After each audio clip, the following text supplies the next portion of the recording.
요한계시록 2장 1절로 3절입니다. 요한계시록 2장 1절에서 3절. 에베소 교회의 사자에게 편지하라. 오른손에 있는 7뼈를 붙잡고 7 금촛대 사이를 거느리시는 이가 이르시되, 내가 네 행위와 수고와 내 인내를 알고 또 악한 자들을 용납하지 아니한 것과 자칭 사도라 하되 아닌 자들을 시험하여 그의 거짓된 것을 네가 드러낸 것과 또 네가 참고 내 이름을 위하여 견디고 게으르지 아니한 것을 아노라. 아멘. 오늘 새벽에도 같이 예배하는 모든 성도들마다 하나님의 크시는 총과 사랑과 평강이 우리 모든 성도 위에 오늘 하루의 삶에도 함께하기를 주님의 이름으로 축원합니다. 자, 오늘 성경 말씀 요한계시록 2장 1절에서 3절은 에베소 교회의 칭찬에 해당하는 말씀입니다. 그런데 자, 이제 우리가 어제 지난 시간 나눴던 것처럼 사도 요한에게 이제 예수님의 그런 모습도 보여주시고 그리고 또 그 음성을 들려주시며 이제 그 7교회에 두루마리를 써서 보내라 라고 그렇게 합니다. 그리고 그 7교회에 가는 두루마리, 그곳에 어떤 내용이 있느냐, 그것이 오늘 이 2장 말씀에 담겨져 있는 것이죠.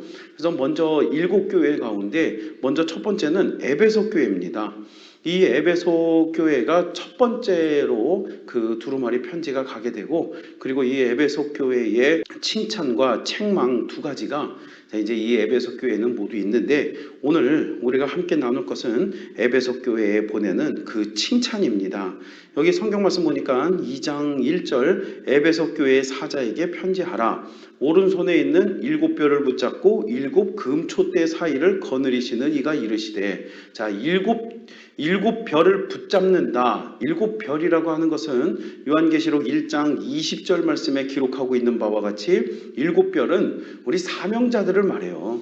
사명자, 교회의 지도자들. 그래서 이 교회를 이끌어가는 그런 지도자들, 또 교회의 사명을 감당하고 있는 사명자들. 그러니까 오늘로서는 오늘 목회자를 비롯한 교회의 사명을 담당하고 있는 모든 성도들에게 표현되는 것이죠. 그래서 예수님께서 7 별, 그러니까 우리 성도들을 붙잡고 있다. 우리는 혼자 힘으로 내 힘만 가지고 내 능력만 가지고 우리가 주의 일을 하는 것이 아니라 주의 일은 주의 오른손에 붙들려서 하는 거예요. 그래서 오늘 우리는 7 별과 같이 주님의 일을 감당해 나아가게 되는 것이고, 또 오른손에 있는 7 별을 붙잡고 7 금촛대 사이를 거느리시는 7 금촛대는 또 뭐라 그럽니까? 요한계시록 1장 20절에 보니까 7 촛대, 7 금촛대는 바로 교회들을 말하는 거죠. 그러니까 하나님께서, 예수님께서는 교회는 교회대로, 나는 나대로 그렇지 않죠.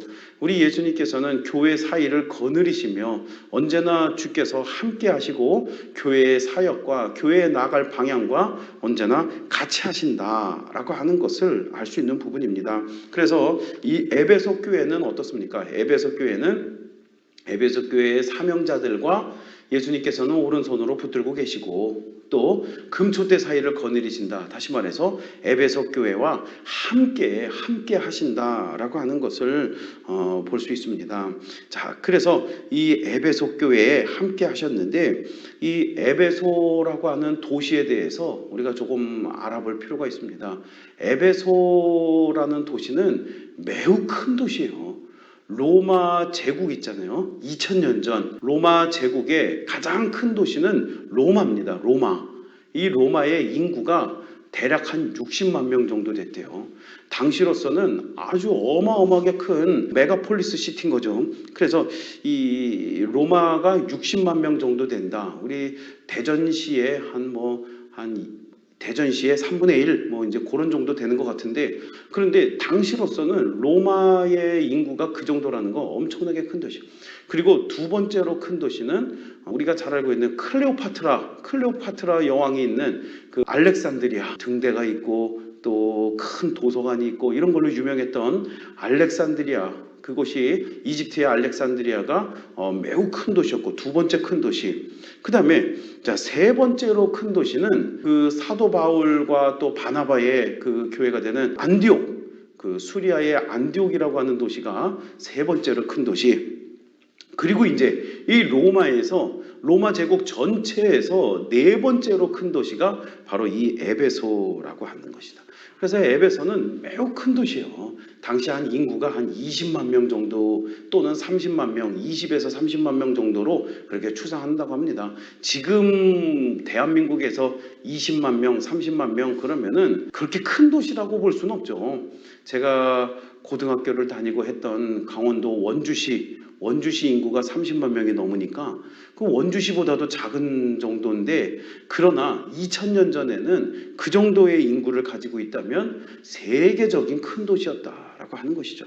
그래서 이 네 번째로 그 제국 로마 제국 내에서 네 번째로 큰 도시로 그렇게 에베소는 아주 중요한 위치가 있고, 또 이 에베소의 아주 중요한 그런 역사적 사실은 바로 세계 7대 불가사의 중 하나라고 하는 아르테미스 신전이 있었다는 거예요.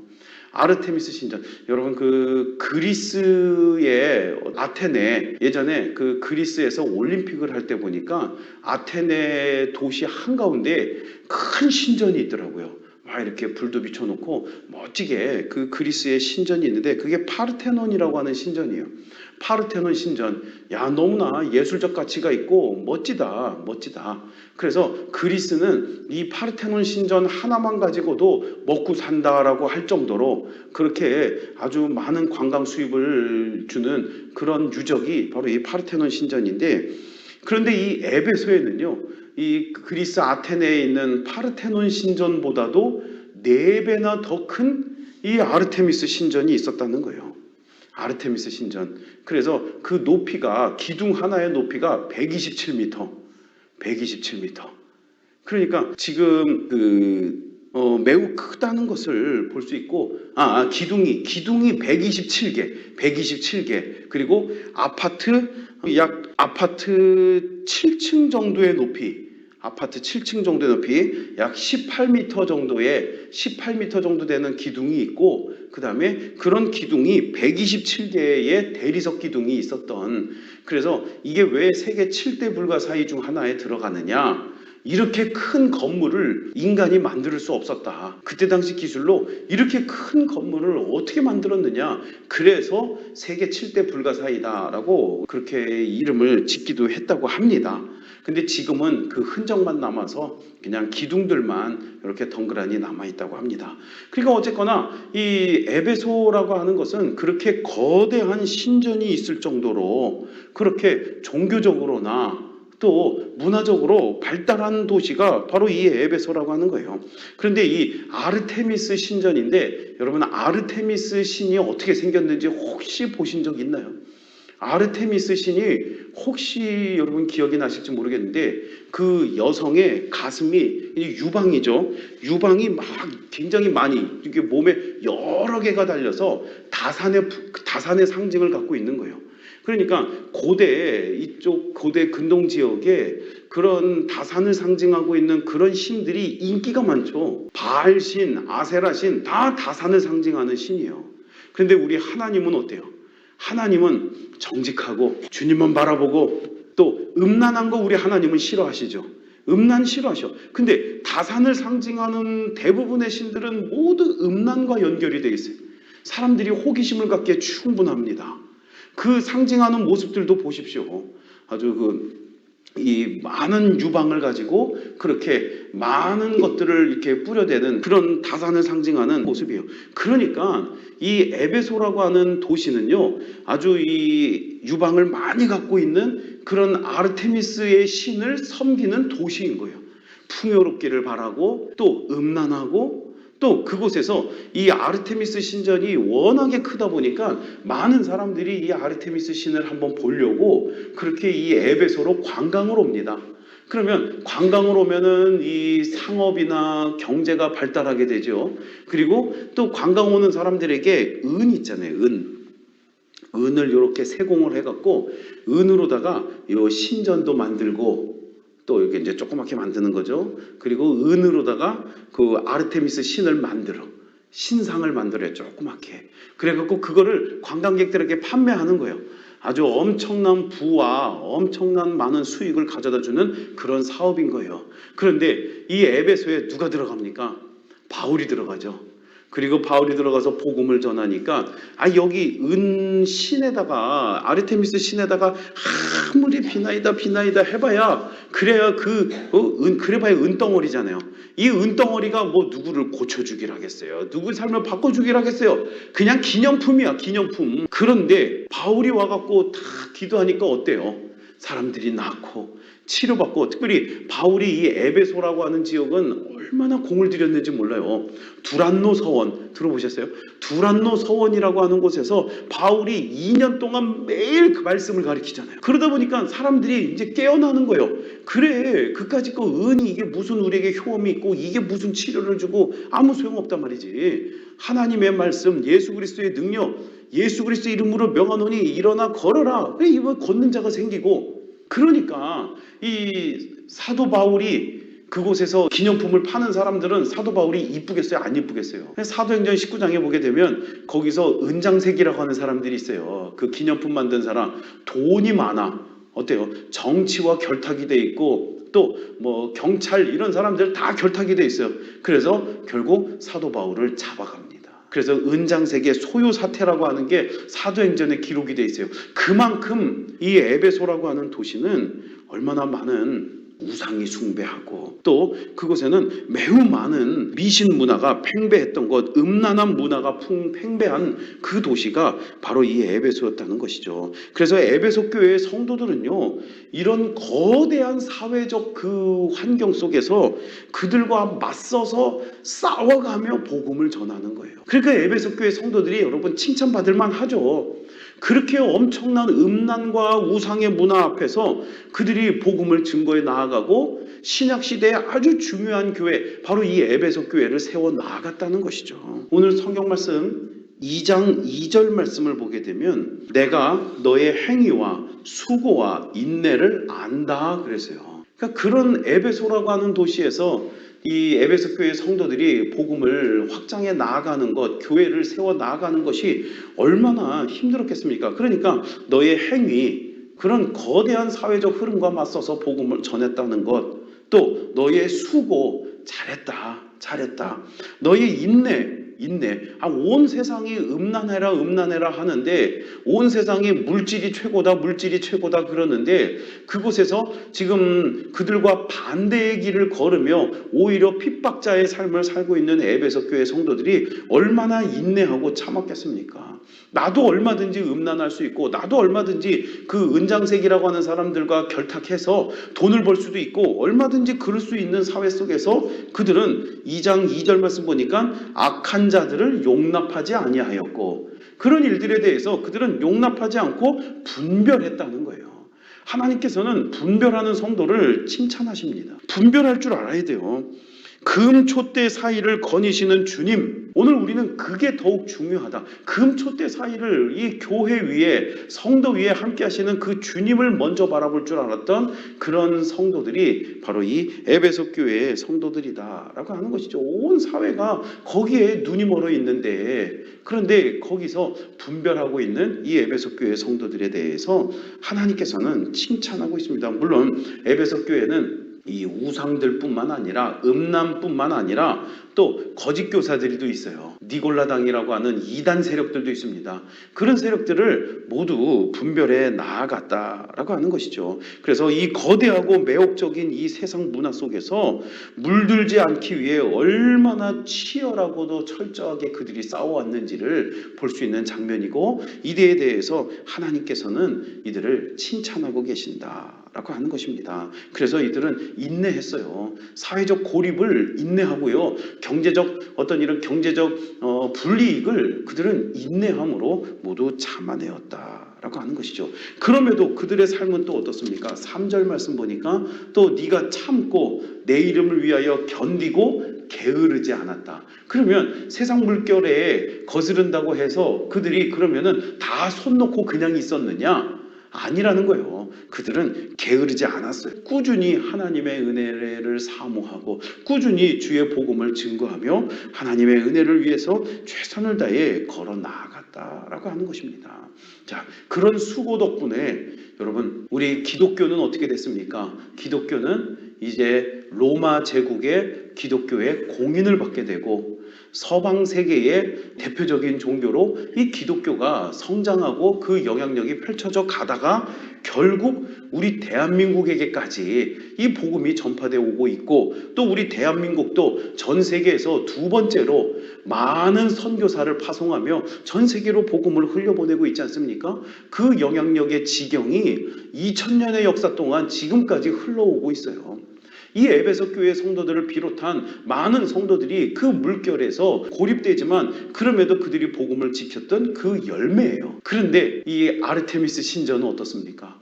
아르테미스 신전은 당시로서는 엄청난 풍요와 부를 주는 것 같았지만, 당시로서는 대단하다 그렇게 여겨졌지만, 지금은 아르테미스 신전, 그 에베소라고 하는 도시가 옛날에는 에베소라고 불렸는데 지금은 터키의 이즈미르라고 불린대요.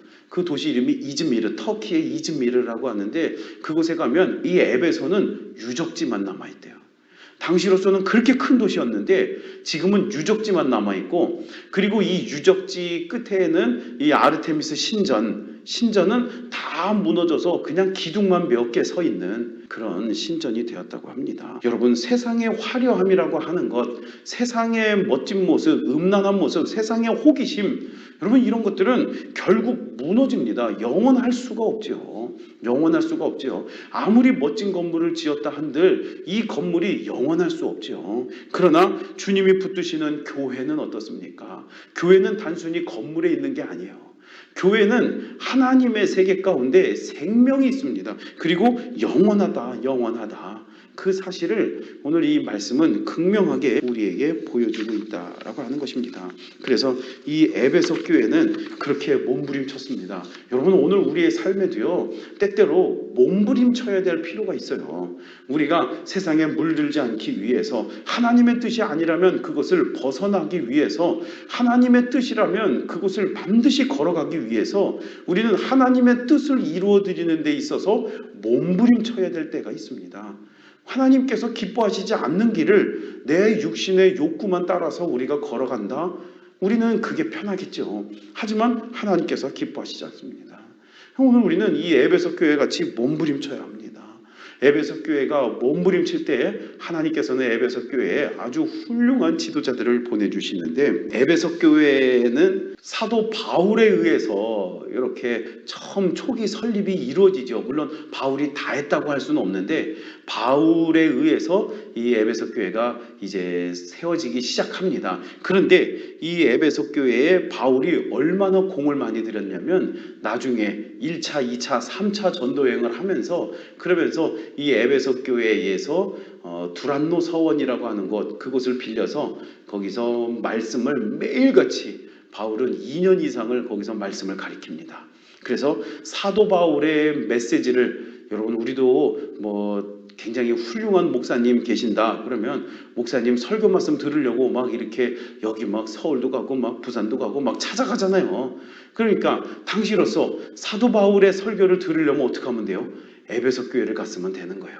그래서 에베소 교회에서 바울은 매일같이 두란노 서원에서 말씀을 가르칠 정도로 그렇게 바울이 공을 많이 들인 교회가 바로 이 에베소 교회고요. 또 아볼로, 성경에 아볼로서 이런 건 없는데 아마도 아볼로가 쓴 책이 이 히브리서가 아닐까, 그렇게 추측되고 있습니다. 그래서 히브리서를 썼다라고 추측되고 있는 아볼로라고 하는 그런 지도자가 있는데, 이 사람도 조금 이렇게 젊고 스마트하고 지적이고 그렇고 또 영적인 건 조금 부족하다 이래갖고 또 얘기도 들리긴 하지만, 그래도 초대교회 당시로서는 아주 훌륭한 지도자입니다.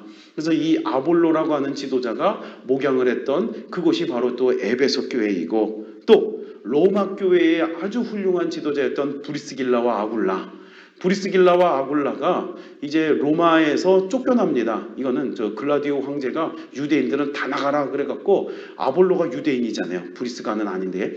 그래서 이 브리스길라 아굴라가 결국 쫓겨납니다. 로마에서. 그리고 고린도에서 사도 바울을 만나 같이 고린도 교회를 세우고, 그리고 브리스길라 아굴라가 또 이동해서 에베소 교회로 옵니다. 그리고 에베소 교회에서 아볼로를 만났는데, 젊은 아볼로를 만났는데, 아볼로가 복음에 대해서 알기는 잘하는데 조금 부족해. 그래갖고 아볼로에게 말씀을 가르쳐준 스승이 바로 이 브리스길라와 아굴라라고 하는 사람이에요. 그래서 이 브리스길라 아굴라가 또 이 에베소 교회에서 사역을 해요. 그러니까 벌써 에베소 교회는 누가 있어요? 바울. 에베소 교회의 초대 목사님은 바울, 아볼로, 로마 교회의 진짜 로마 교회의 최고의 지도자라고 하는 브리스길라와 아굴라. 여러분, 로마 교회는 제국의 중심이잖아요. 브리스길라와 아굴라가 에베소 교회까지 와서 사역을 했다는 건 대단한 거예요. 그리고 또 여러분, 바울이 나중에 이 에베소 교회의 감독으로 누구를 보냅니까? 디모데전서, 디모데후서 있잖아요. 그 디모데가 또 이 에베소 교회의 감독으로 그렇게 목회를 하게 되고, 마지막으로 에베소 교회는요, 사도 요한의 본교예요. 요한계시록을 쓰고 있는 사도 요한. 그래서 요한계시록의 7촛대가, 7봉인 편지가 첫 번째가 에베소 교회로 가는 거예요. 사도 요한의 본교입니다. 사도 요한이 에베소 교회에서 사역을 하다가 로마 황제 도미티아누스 황제에 의해서 반모 섬으로 유배를 가게 돼요. 그리고 도미티아누스 황제가 요한을 죽이려고 했는데 요한이 살아났잖아요. 그 때문인지, 당시 사람들은 요한을 죽이려고 했기 때문에 도미티아누스 황제가 죽었다 그래요. 그런 소문이 돌을 정도로. 그런데 어쨌거나 이 반모 섬에 요한이 유배를 갔는데, 그때 도미티아누스 황제가 조금 있다가 결국 죽어버려요. 얼마 못 가고 황제가 죽습니다. 그리고 나서 이제 그 다음 네르바 황제가 이제 그 즉위를 하면서 도미티아누스 황제가 이렇게 막 억울하게 유배 보내고 했던 사람들을 풀어줍니다. 그래서 결국 사도 요한은 풀려나요. 그리고 그가 다시로 어디로 돌아가느냐? 그가 본교였던 에베소 교회로 돌아가요. 그래서 에베소 교회에서 요한이 그 마지막 죽기 직전까지 그렇게 말년의 그 사명을, 90세 이상 된 그 사명을 감당하다가 결국 에베소 교회에서 소천했다. 그렇게 알려지고 있습니다. 여러분, 에베소 교회는요, 당시 이 사회적 모든 흐름 가운데 그 흐름에 그냥 흘러갈 수도 있었지만, 그러나 그곳에 맞서서 행위와 수고와 인내를 알고 악한 일들을 용납하지 아니하고 그들이 주님의 뜻에 살아가기 위해서 몸부림치며 그들이 하나님의 뜻 가운데에 살아왔던 그때 하나님께서는 에베소 교회를 세워주셨다라고 하는 사실입니다. 여러분, 오늘 우리의 삶 가운데에도 견디고 인내하고 참으며 하나님의 뜻을 세워가는 오늘 우리 모든 성도의 삶이 되기를 주님의 이름으로 축원합니다.